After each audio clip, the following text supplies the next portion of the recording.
Welcome to NUSKA.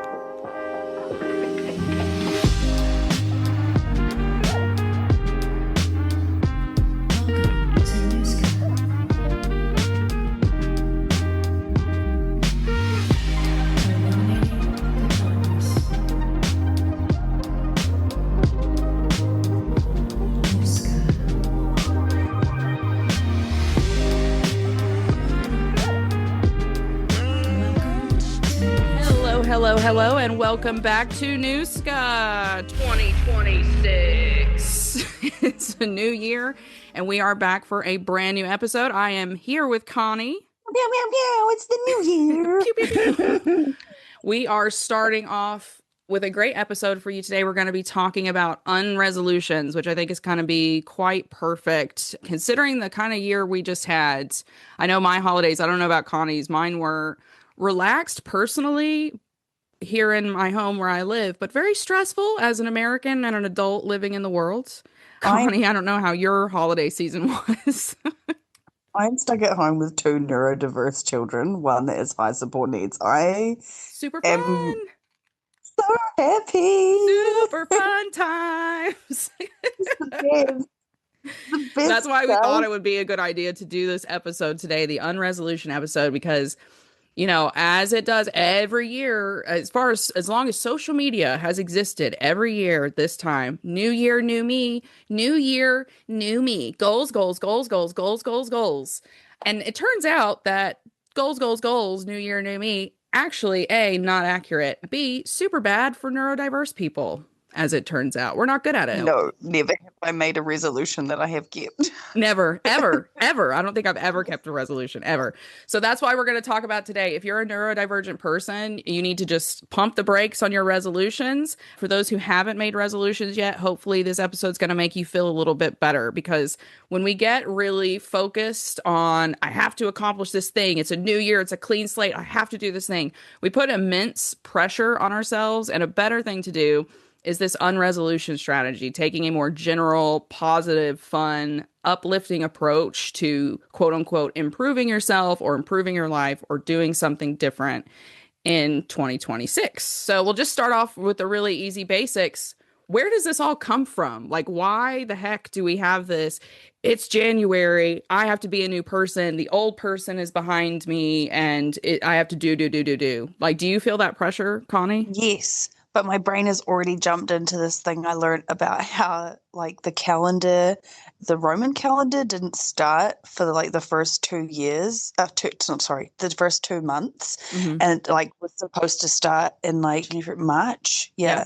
But they wanted to go to war, so they moved the calendar up to January the 1st. Yeah, that tracks. That's basically it. Yeah, when we say time is a construct, that's exactly it. And it's like going to war trying to get through a New Year's resolution in general, right? So, it does feel like that. It does feel like that. I was actually curious about where this all came from. Like, obviously, there's a lot of companies that benefit from this, right? Like, there's the reason you see it so much on social media is because New Year, New Me gets you to go buy a bunch of journals. It gets you to go get a gym membership, buy a bunch of new workout clothes, new shoes, new makeup, new hair. And before it has you binging like crazy because you have to get all of the bad stuff out right before your New Year's resolution. And oh my gosh, it's going to be so hard to keep that New Year's resolution. So you must do all the bad things before the first. Exactly.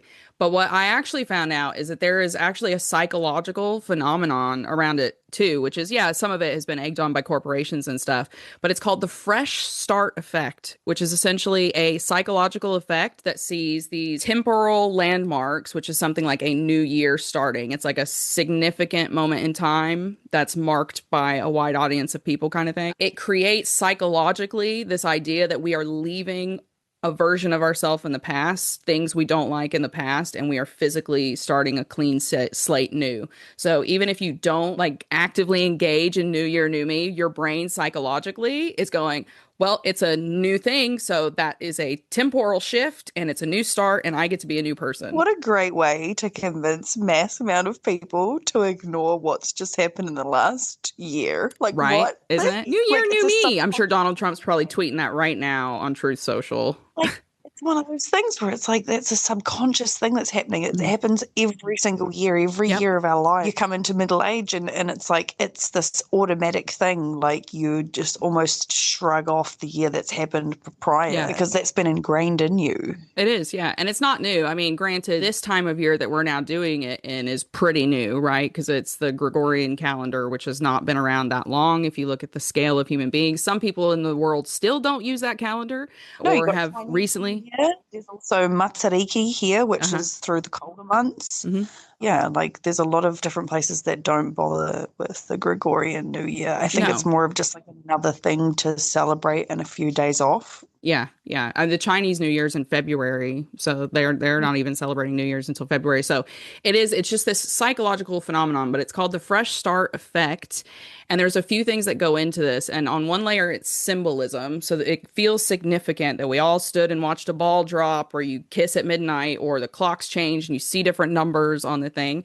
It has this kind of symbolism to it. This kind of, it's like magical thinking almost that we subconsciously feed into. I think that that's a very like ingrained evolutionarily in us. And there's also, it's a shared cultural moment, which again, it's like a psychological trigger. We see everyone around us going, fresh start. And we go, oh yeah, okay, I want to be a part of this. It gives you a piece of belonging to be able to get online and talk about your gym routine or whatever it is. It gives you that belonging, which is what so many people are so drawn to, even to their own detriment. Yeah, well, when you strip away culture from like mass amounts of people and then you have nothing to like help them stay in this trance of like, please be capitalistic, please colonize, please do these things. You've got to have these big momentous things that continue to pull people back into that. Oh, well, mate, I do belong. I belong.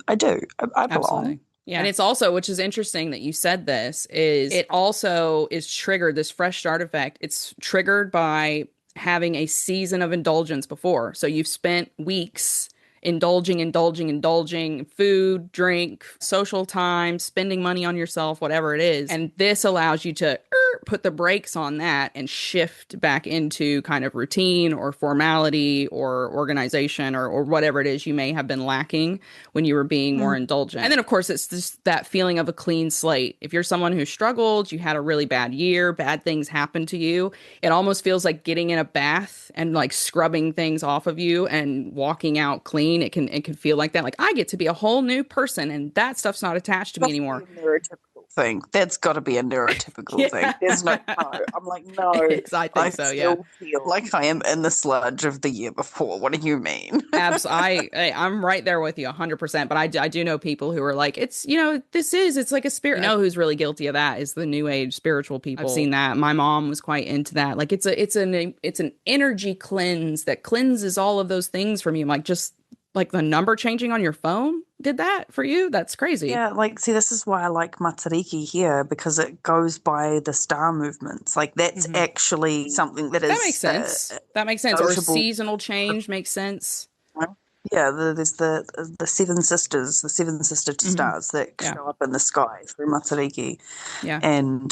that is a significant thing that happens, not some ball dropping or some clock changing, that sort of takes away the significance of like a full-on shift of the earth in comparison, Well, before before Christianity took over, our pagan European ancestors wouldn't have celebrated the new year in the middle of fucking winter. They would have celebrated it as spring was starting, because that would have been the actual renewal of life. And you think of things like spring cleaning, and yeah, it's symbolic and stuff, but it was also very much practical. You've been locked up in a hut, in a hovel with your cows, your goats, your 16 kids, your wife, her mom, her dad, her 8 cousins for like 8 months. You gotta start scraping stuff out after the winter's over and you're going into a new year and things are getting warmer and people are getting plague and things like that. So it kind of makes sense. All of this comes together to create this fresh start effect. But the reason that this fresh start effect is so bad for neurodivergent people, which I don't think a lot of us realize, because who would, is it creates immense pressure, like immense emotional pressure, psychological pressure on our nervous systems, all of the above. And it sets us up basically for total fucking collapse and failure. Yeah, well, that's when you peek into things like pathological demand avoidance with like ADHD and autism, where you end up like having a physical response to the idea that you are now having no choice but to participate in something that you, one, didn't ask for, two, socially no one's helping you do, and three, like that pressure is something that other people are going to continually ask you about it if you verbalize it, which makes it even harder on your nervous system. Yeah, that's a lot. Yeah, this is the meat. This is, you guys are going to notice, this is when Connie's going to school me, because as much as I know about like some brain stuff, she's like the master of the neurodivergent stuff. So like I'm still learning. She's amazing. She's amazing. So just let, she's going to school me for the next 15 minutes. So the reason that this is so bad for us as neurodivergent people is, as because Connie said, it's because of executive dysfunction. So specifically, my understanding, and you're gonna have to correct me because I'm gonna get this wrong. I just wrote down like a couple little notes. But when you have something like go to the gym 5 days a week, you say you set that as your goal. I'm from January 1st, I'm going to the gym 5 days a week, and you're not someone who's been to the gym a lot, you've never had like a regular gym routine. That is horrific for a neurodivergent brain, whether you're ADHD, autistic, or a combination, because of like not just the pressure that it puts on us, which it's like crushing pressure, but also like novelty and all that kind of stuff. And it can kind of trigger. So when the brain works with no dopamine regulation, so that's what's happening with ADHD, autism, there is no regular dopamine function. And what that means is when you try to do a task, you are pulling from a zero reserve. When a neurotypical decides, I'm going to do this task, they have enough dopamine going through their receptors to go, oh, okay, I'll get up right now and do that. Whereas with ADHD person particularly, you would literally feel like a weight is holding you down on the couch almost, because it will put you in paralysis, and there's no executive function to be able to start that because you are already in a dopamine deficit. There's like executive function even for like an autistic person that you're drawing again from reserves you do not have. With PDA in autism, there is a biological function where you're getting an adrenaline dump when you feel like you're being forced to do something. I'm not sure about ADHD specifically, but as an ADHD person, I get that adrenaline dump. It is so intense. And so executive function, like when you do not have a clear-cut run for your dopamine to go from A to B, it's literally getting lost on the way. You know, it's not always the whole like you don't have enough, because we can do this thing called dopamine mining, right? Where say you pick like some of your favorite perfumes and you sniff them before you try to start a task, because it'll help trigger your brain to do dopamine things like 5 sit-ups or 5-star jumps, because that helps produce dopamine. And it's not for exercise, it's literally just to trigger your brain into doing the thing. But even then, it's not a guaranteed, because you could lose that executive function, that consistent dopamine, halfway through the task and you're done. You can't do anymore. So is that why when I know like ADHD a lot, they talk about lack of novelty, like you need novelty. I'm assuming that the reason they tell you to bring novelty into things is because it helps you do that dopamine farming. Yeah, that's why like I will always give myself a treat after a task that I don't want to do. Like if I'm like, oh my God, I don't want to do this. And I'm like, you know what? I can have marshmallows after this. I've got a bag of celebrations right next to me. Yeah. And so it's so important to do that novelty, and like making sure that you're setting yourself up with different things during it as well that are going to give you little surprises or make you feel good. Like, and the whole like starting a 5-day routine, right, to go to the gym, that in and of itself, there's no novelty. There's no novelty. Exactly. Like novelty in doing something like that for an ADHD person would be like, I'm going to try to get to the gym 3 times a week, and I'm not going to tell myself what days I'm going to go. I'm just, if I have the time, cool, I'm going to the gym for an hour. Yeah. Or you go and like take a class instead of working out. Go and take a dance class. And that takes away that executive function too if you do a class, because someone else is telling you what to do in that moment. And because there's physical movement, you're less likely to feel the PDA, and it's actually easier to go, oh my God, take away the control for me, please, because I just want to do the thing, but I can't do it without someone helping me. And it's almost like a body doubling situation or a parallel play, because in a group of people, everyone's doing it with you. Right. Because like body doubling would be like someone sitting in the room with you and you do the task, but they don't do the task with you. They're just sitting there Right. making sure you have eyes on yourself to complete the task. Whereas parallel players, you're like both doing tasks that you want to do, Yeah. either together or tasks that are both completely like different. But in a gym setting, if you're going to a class, like there's like 20 people on a bike doing the same shit as you, sweating Exactly. their I ass. love that, And actually. usually those classes are never the same either. They're always different. There's There's always a always going to be a different twist, a change up, some new kind of thing that you're doing. yeah. So it's really interesting to me that you mentioned PDA, because that's something that I think I specifically struggle with. And I think a lot of people probably do struggle with when it comes to these like New Year resolutions. And it doesn't even have to be the new year. It could be any time of the year when you're trying to like set yourself up for something. But this pathological demand avoidance, can you explain that a little bit more, like what that is or what that kind of feels like or how it works? Personally, I prefer using pathological demand avoidance because a lot of the time, some people you'll hear them say like pervasive drive for autonomy and all these sorts of things. Like, I feel it as a pathological demand avoidance. I don't feel it as like this little drive for autonomy. Like, no, I'm avoiding this demand to the point where I am harming myself and not doing things.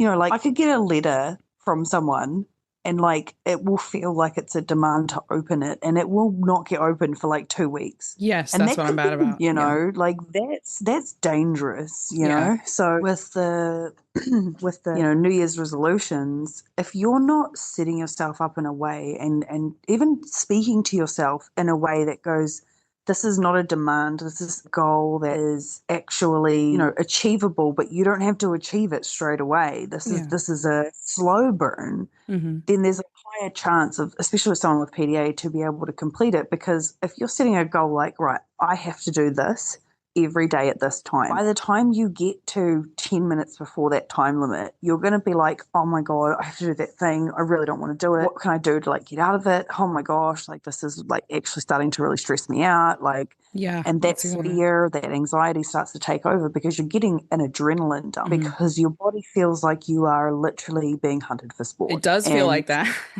Yeah. And so like that fear will drive you away. And that's why it's pathological, because it's like there's no need for you to have that type of fear, but it's happening. Yeah. It's there. I will say, like, for me, I don't know if this is the same for everybody, but I have like an additional layer to that where I go through all of that. And it's definitely a fear. But then I have this very swift kind of like, unless it's from someone I really love, trust, care about, respect, if the demand involves anyone or anything outside of that, I start going, well, who the fuck is the system to tell me to do this anyway? Or who the fuck is this person to expect? I don't have to do that. I don't have to do that on their time scale. They can wait a day for a response. Like I get into this really like, you do not fucking tell me what to do ever. I'll do it when I get to it.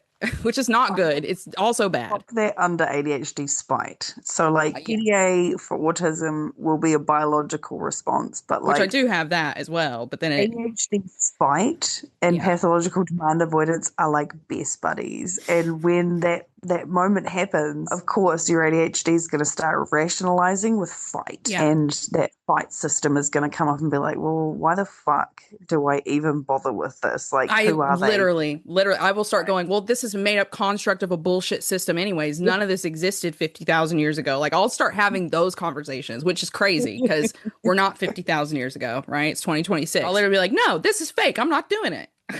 Yeah. And like, I think too, one thing that like as hard as it is to push past things like PDA, like for example, a while back I had to do a course for like a speech therapy thing for one of my kids, and it was on Zoom, and I had to log in at a certain time every single week, and it was so soul crushing because there was no novelty to it. I was being forced to learn stuff. I was being put in a group of people I did not know who did not socialize with me. Yeah. And it felt like torture. I was literally crying before every single time. I'd get out of it. I'd be done with the 3 hours.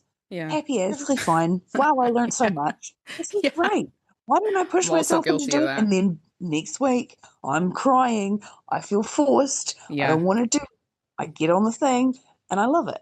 And it's so... That's what I was like with coaching. That's what I was like with coaching. Same thing. Yeah.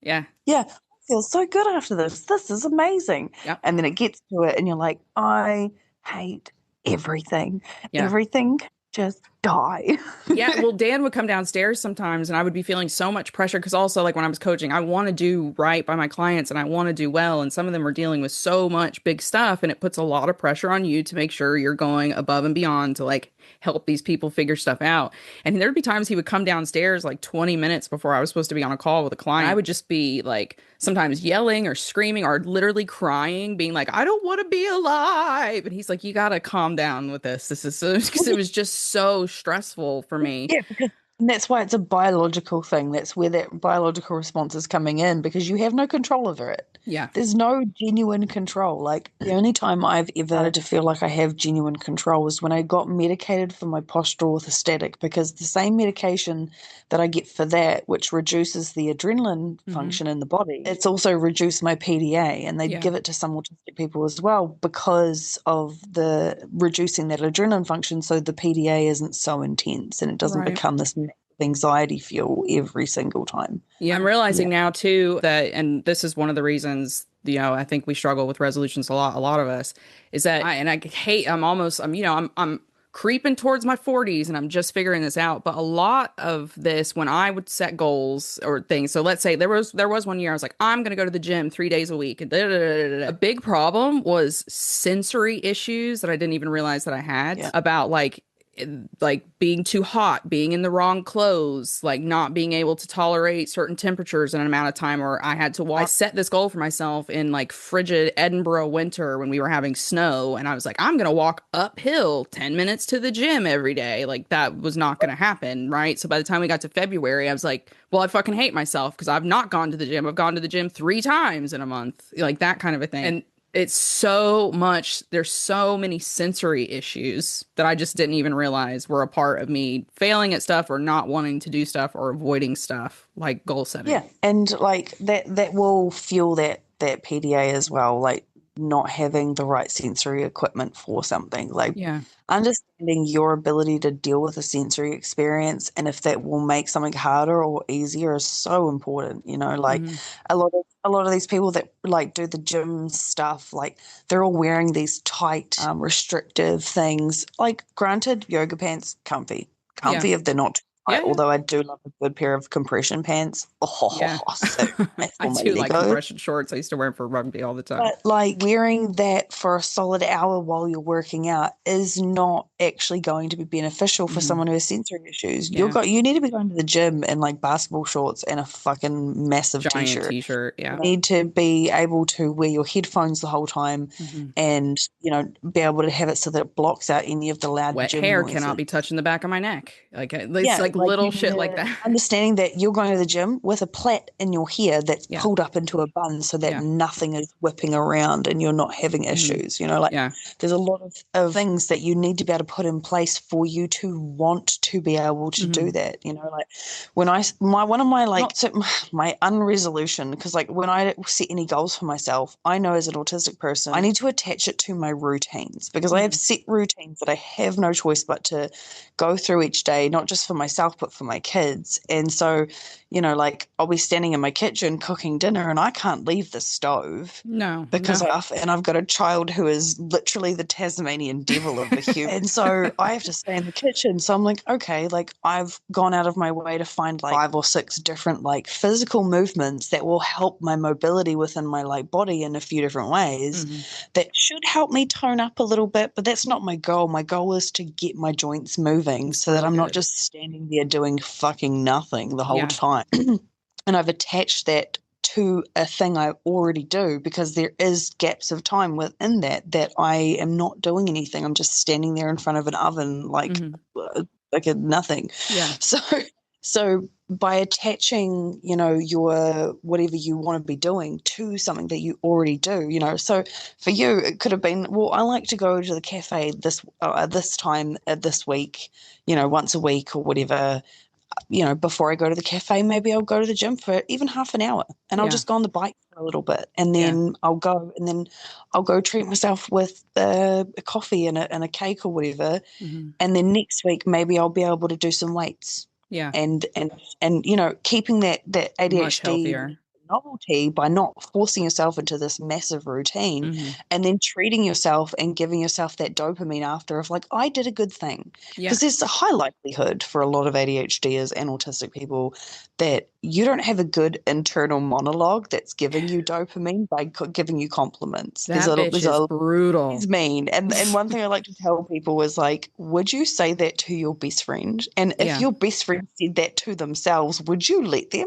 Yeah, exactly. That is actually really good. I need to tell myself that. Because like, you're not going to let your best friend speak to themselves like that. Why the fuck are you speaking to yourself? Like, oh, come on. My internal monologue is Bianca Del Rio speaking to someone she actually hates. That's what my internal monologue sounds like. It's funny, but it's mean. It's real mean. It's really mean. I think like I did struggle with that for a long time. And before I was coaching, I was very much fell into that trap of like, it has to be all or nothing. I had like all or nothing ADHD. Like, we got to buy the planner. We got to buy the highlighters. We got to buy the washi tape. We got to buy the cork board. Like, that's where the dopamine mining is important, because what you've done there is you've sucked out all of the dopamine. Yeah. You've taken every ounce of dopamine straight away, because we don't have enough in the first place. Yeah. And so like putting those little dopamine blips in between all of the things is how you continue. It's like playing a game of Mario, like Mario Kart, and you're like waiting for those like little like those little boxes so you can get your little thing and like shoot it off or whatever. You know, like that's a good analogy. Mining through the game. That's how you get through the whole route. You're like, I've got to get the next thing because I need to shoot it because this guy's right up my ass. You know, like that's how games push us into being on them for longer. And social media as well. Yeah, we need to almost treat our need for novelty in the same way, and giving us little checkpoints of like, oh, I get to have my little thing now, or my little dose. I can get into a notebook, you know. And also with notebooks, my best thing is start from the back. Don't ever write in the front pages of your notebooks. Use them backwards, because now you haven't ruined the front of your notebook. Your notebook is still pretty if you're opening it from the front. Oh, that's nice. I like that. Go right backwards, because that's what I do. And now I actually use the notebooks. That's quite a good idea. I might actually use that. Although I do tend to fill up notebooks. I do tend to fill up every notebook I get, which is a lot. That's also true. So I'm a professional mouth runner. Yeah. Yeah, that's not for you. That's for all the other people listening. Although what I've really gathered from this whole conversation is I need to remake Requiem for a Dream, but instead of like heroin, it's just neurodivergent people dopamine farming. And it's just like this woman sitting sad in the middle of a room with every fucking hobby around her, like every crack to every inch of the wall. Bum, bum, bum, bum, bum, bum, bum. It's just like her in a dark room with all her hobby crafts.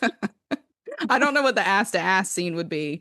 Probably like a crochet war between two ADHDers. I don't know, but it would be something like that. I think I should remake that movie. Dopamine junkies.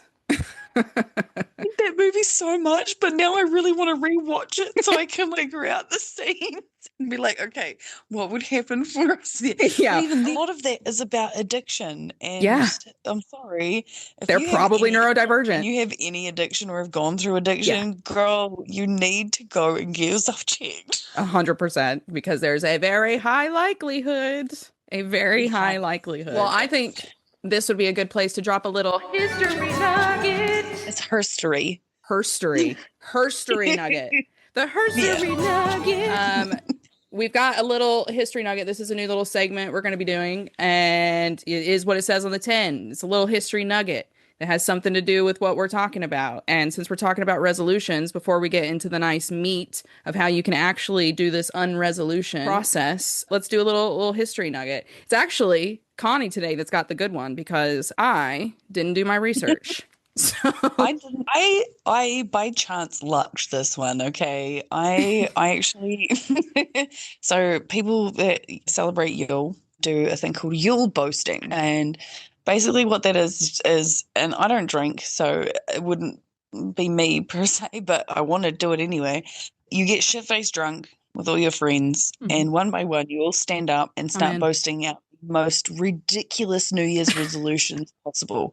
Like, we're talking Thor level, you know, like I'm going to fly to the surface of the sun and kick it. You know, like this year I am going to yeet my boss off of a building. You know, like that kind of crazy stupid out the gate. Never going to resolutions that happen kind of thing. are never going to happen, because putting yourself in that type of I have to do this year mood is not actually something that is good for you. No. And so I think yule boasting is such a good way to do that whole That is super cute. It feels Scottish or Irish in attitude. it's definitely giving. Yeah. I also there's another thing that it's a Scottish thing, I think, although it could be that whole sort of area of the islands. But I think it's like 12, it's like a 12 days of Christmas thing, but not. You start it on the 21st of December. Yeah. And you write out like 12 things that you would like to happen throughout the year. And you cut those pieces you like write them on a nice piece of paper, and you cut them into little things and you fold them up. And each night when the sun goes down, you light a candle that's specifically for it, and you burn each piece one a night until the last night, which is like the night of the 1st of January going into the 2nd. And that one is your one. It's not it's not for the universe, because essentially when you're burning it in the flame, it's going out into the ether. It's the ether's problem now, right? And you're supposed to trust that. And essentially you get left with your last one, and you do burn that, but you have to read that for yourself as well. And that's something that you work on. Yeah. And so for me this year, mine was, mine was to give myself more sense of security was the one I was left with. Aww, so I'm like, that's so wholesome. what I'm going to work on this year the most. Yeah. I love that. That's a really good history nugget. I was just going to talk about the Babylonians, who were pretty gross. So that's way better. That's way nicer. We love Pharaoh. Give me Pharaoh. Now. The Babylonians had this thing where all women, when they came of age that were a part of this mega religion, which was basically the only religion, they had to go out into the street and prostitute themselves, and they were not allowed to decline any man that came to them. So like even the rich women, the poor women would go in the temple, and you could be like the poorest, most disgusting man in the city, but if you were the first one that got there and said she was not allowed to deny you. Oh my God. Not me. I'd be going straitt to hell every time because of pathological demand avoidance. I would have died. Give me the gross. And you were like, here is the disgusting. It's just gross. They did a lot of gross stuff. Gross. Our ancestors were gross. Well, that's actually really good. That history nugget's really good, because that lets us segue beautifully into how you actually do an unresolution. This camera is just it's not figuring stuff out. Unresolution strategy, which is like, okay, so we get it. Don't tell yourself I'm going to the gym 5 days a week. Don't tell yourself I'm going to lose 10 pounds. I'm going to get a job. I'm going to like, don't do that. So here's what you should do instead. This is your unresolution strategy, and it's super excellent for neurodivergent brains. Number 1, that was a crazy zoom out. Dopamine menu. Set yourself a dopamine menu for the year instead of a bunch of goals. Like pick a bunch of different fun things or easy things or things that spike your dopamine. Like my clients a lot would be like, oh, well, I want to get back into exercising, but I haven't exercised in 10 years. What do I do? Do I do a gym plan? No, you don't do a gym plan. You need to just dance around your house 5-10 minutes a day. Get used to doing that through the week. Dance to like your old trashy hoe day club music for 10 minutes and shake your ass and wiggle around the house. Like find fun things that you can do. So that's I think a big one. Number 2, pick a theme. Picking a theme like of a single word is also a lot more effective. So this is something that I am also doing this year. And it was just like improve or make it better is kind of the theme that I'm working with. And what does that mean? It means when I come across something in my daily life, small things, how do I just make this like 5% better? Which is not really noticeable to a lot of people, but it actually is incredible how much it like feels good. It's a good way of dopamine mining through the new things though. Like you're doing something and you're like, how can I make this better? Boom, you're already dopamine mining. You're helping you push your brain into doing more. Looking to just do things better, a little bit differently. Yeah, well, like I dopamine mined to figure out mine and basically did like a whole ritualistic thing. And now I'm like, cool, this year I'm working on making myself feel safer and more secure. That's super cool. I like that. I do like that. And so like that could just be me like working on breathing better and relaxing. Like just better. Anything. Could be anything. More. Could Could be make grilled anything. cheese sandwiches better. I literally the other day was like, how do I get better at cooking camembert? That was it. That was like, I felt fucking accomplished because I was like, how do I make this cheese better? I miss dairy so much. I used to make the mean grilled cheese in a fry pan. It's Oh going to my kill me, God. and I am going to let it kill me. I'm not giving up cheese. I've had to give up a lot of things in this world, and it's not, I can't. We hate each other. I get spicy mouth from dairy. So it's not even just the standard like IBS vibes. It's the full blown. It feels like I've eaten a chili. That sucks. Yeah. What happens if you get a cheese that is made of chilies? Because I had a cheese that was made from ghost chilies the other day. So would you be able to tell the difference? No, because I can't have nightshades either. Oh, no. So even tomatoes feel like chili. Oh, no. Oh, you would have died if you got that cheese that I got. That stuff was nuclear. It was crazy. So yeah, that's like a good thing to do. Pick a theme, go with something. Instead of saying, I want to lose 10 pounds, say, I want to be healthier this year. Because that could be anything. That could be you eat 3 more salads this year than you did last year. That could just be. I tried Chinese cabbage and for the first time. I've been wanting to try it for ages. It is so good. Yeah, it's Fuck nice. normal cabbage. Chinese cabbage is the best. I put it really in good. everything now. It is I'm like, really this good. is delicious. It is so tasty. It's good. It's really good. Also, and the third thing here, if you want to be more effective at setting goals, right? We've talked about pick a theme. We've talked about dopamine menus, giving yourself like, things that spike your dopamine. This one's my favorite. And this is what I'm really doing this year to feel more accomplished, but it's low stakes challenges. Low stakes challenges, fun stuff, just fun, stupid, silly. Low stakes is so important because we need to give ourselves achievable goals that aren't going to make us, one, feel that PDA, and two, it's going to give you recognizable dopamine. It's going to give you a genuine feel. Like something as simple as if you've got a really messy room, take a picture of it, right? And then spend 10 minutes, set a timer, spend 10 minutes just cleaning up. It'll feel like absolute garbage, but then you're going to take another picture and you're going to flick between the two.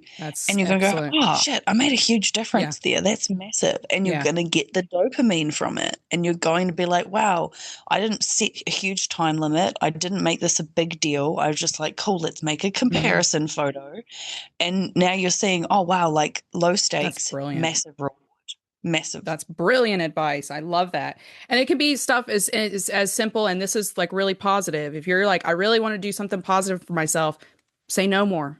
That could be your low stakes thing. I'm going to leave a party that I don't want to be at, or I'm going to say no thank you to something that I don't want. Super, super low stakes, easy stuff. Easy stuff. Love a good Irish goodbye, just gapping it. And I'm actually so practiced in that. I used to do it all the time at the club. I'd make friends with 10, 15 people in an entire group. We'd all be chatting. Yeah. And then suddenly gone because I'm like, oh, it's 12 o'clock and I have work tomorrow.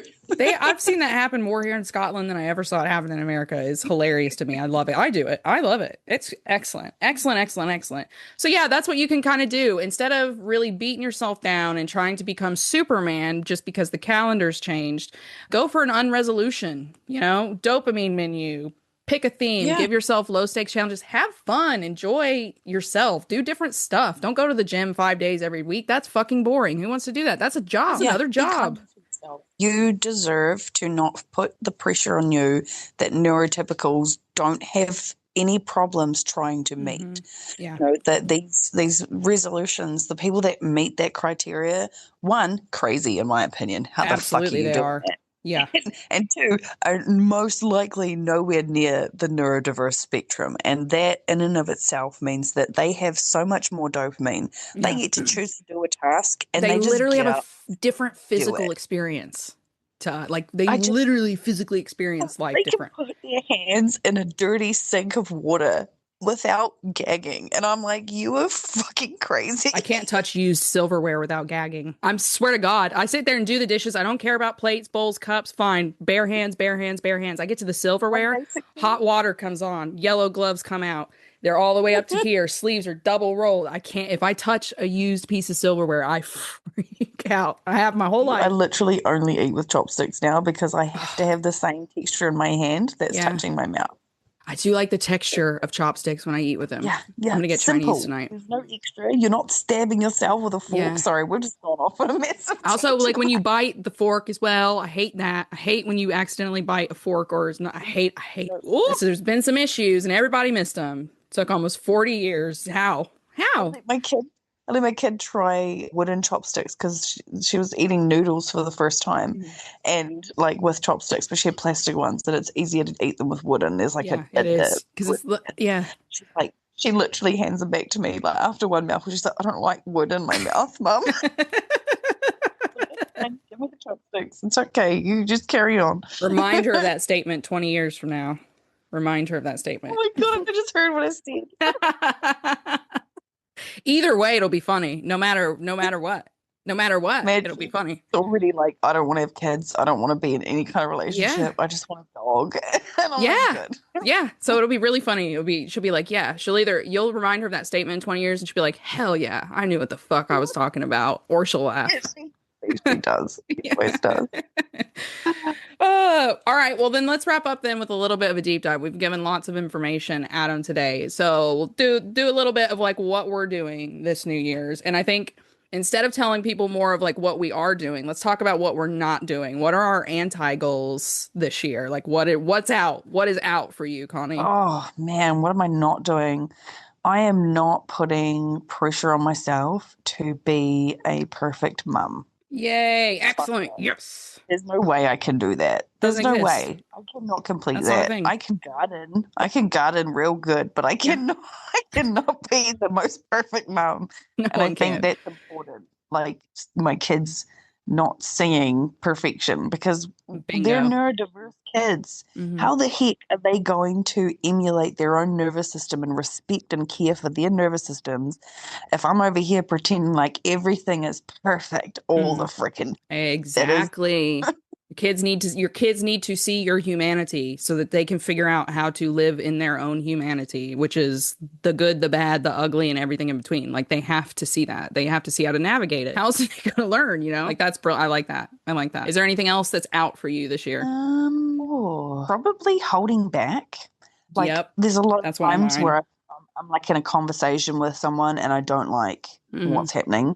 And I usually hold back and I'm just like, I'll casually remove myself from it. Yeah. But this year I'm like, no, like I deserve to be able to say the thing. And if the other person's uncomfortable with that, that's not a me thing. That's Yeah. me recognizing something and they have to deal with that. Or they're going to come back with like actual conversation. It might be a good thing. And I need to like make sure that I'm respecting the fact that like, just because I might not want to have that moment doesn't mean that person is not ready to have that moment either. Yeah. So yeah, I like that. I'm doing a little bit of that myself. That was one of my things this year is I realized it doesn't seem like it, but I am actually really holding back. I hold back a lot of stuff and I don't say a lot of stuff that I think or feel or have opinions on.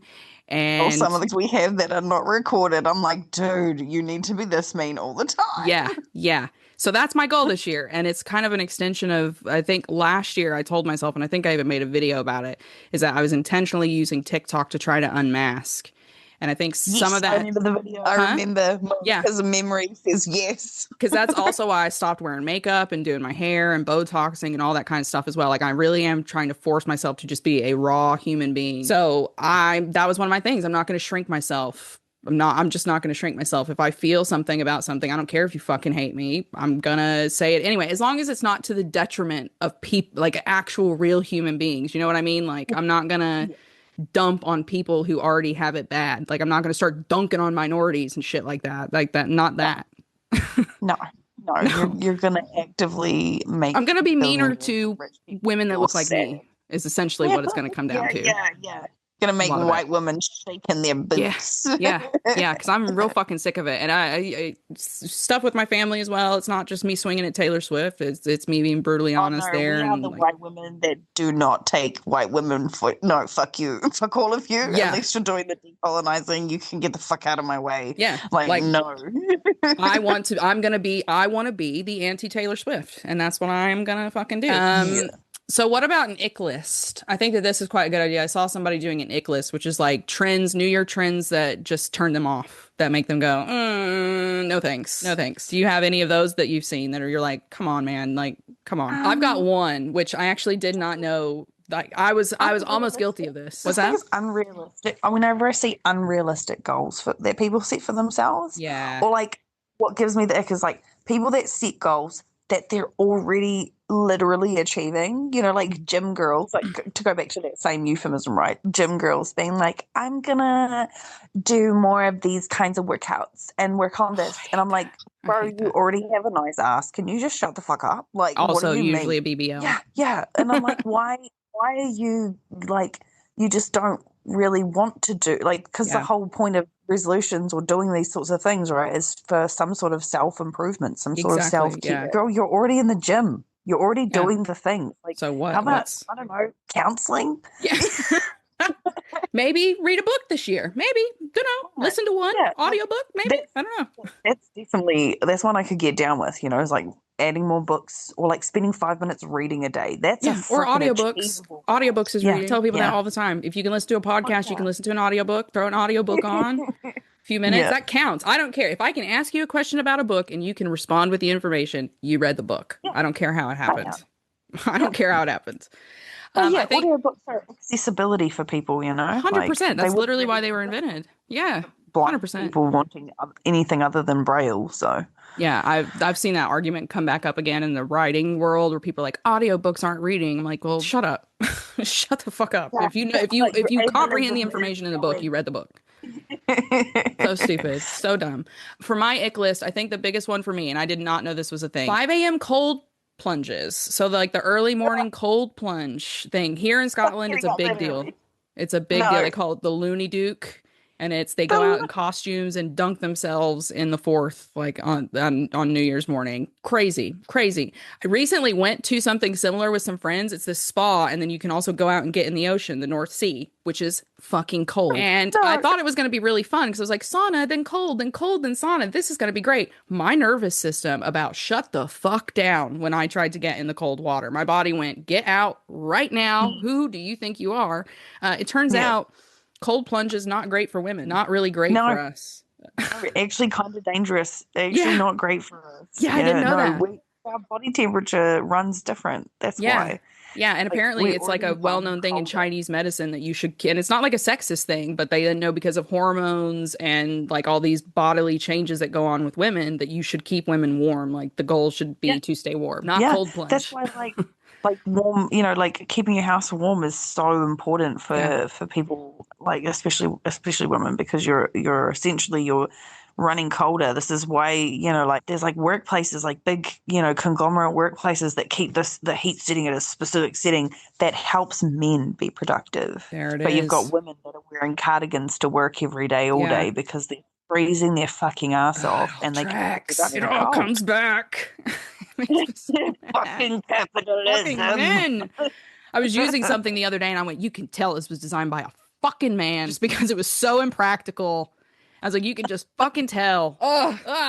So that's my ick. Cold plunges, they're out. I still do I'll do a little bit of cold water on my face, like in the mornings kind of thing. I like that. And I get the nervous system reset for that.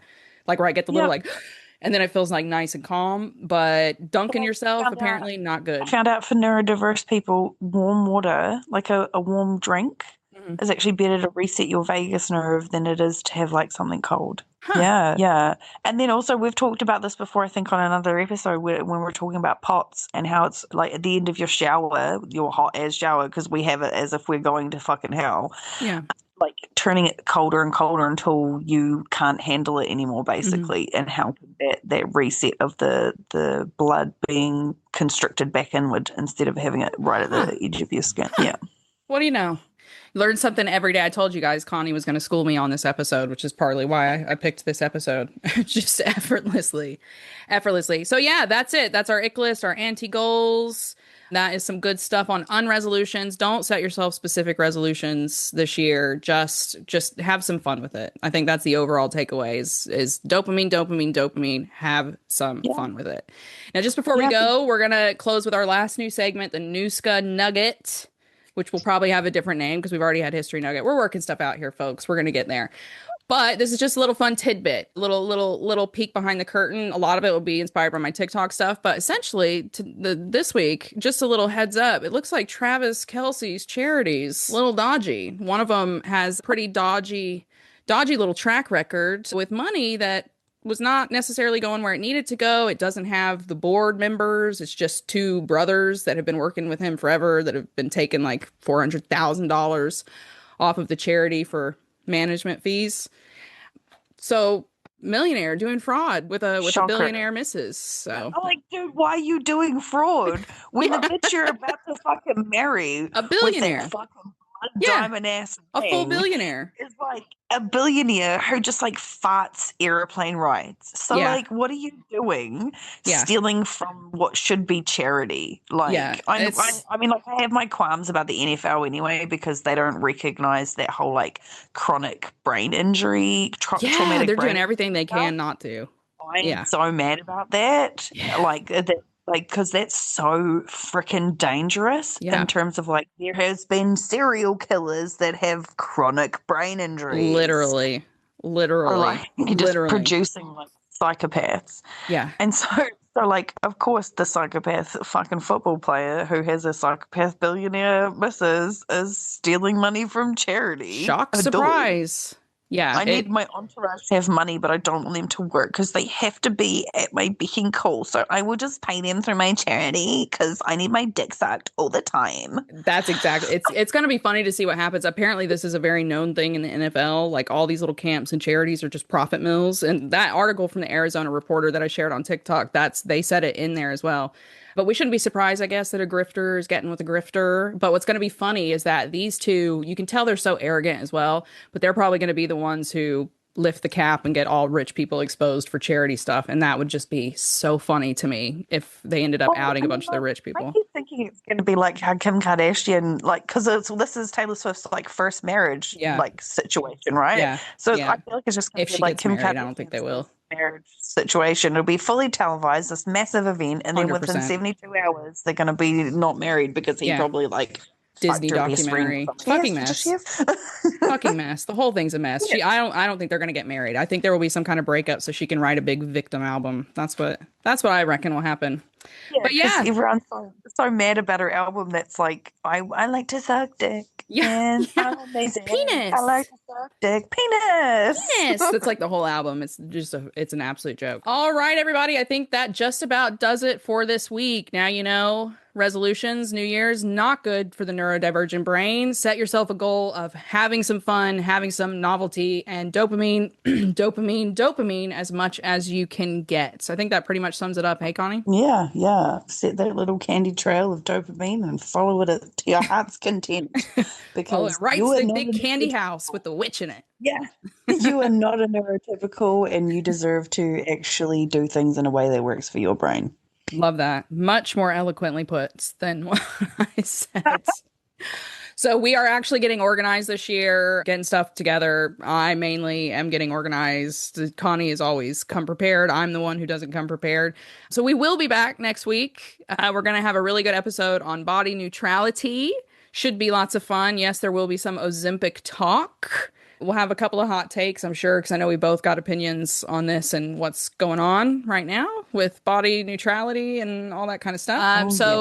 Make sure you're following us. Hit the follow button. Wherever you're listening to this, there's like a million different places. Apple, Spotify, Amazon, all those good places.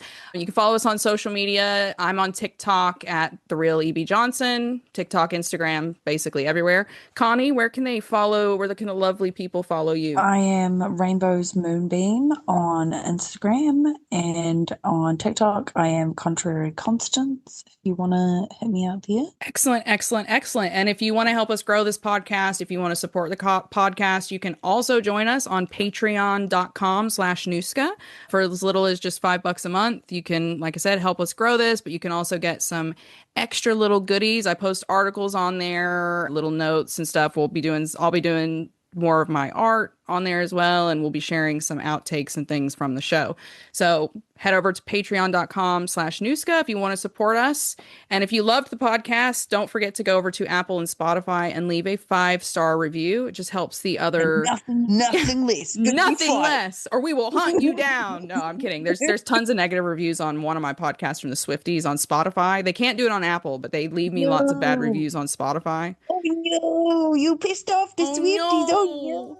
Oh no, they left bad reviews on a podcast I haven't recorded in a year. Oh no. Oh no. So anyways, leave us a 5-star review if you like what you hear. If you don't, oh well, sorry about it. And for everybody else, stay weird, stay curious, and we will see you next week. Bye.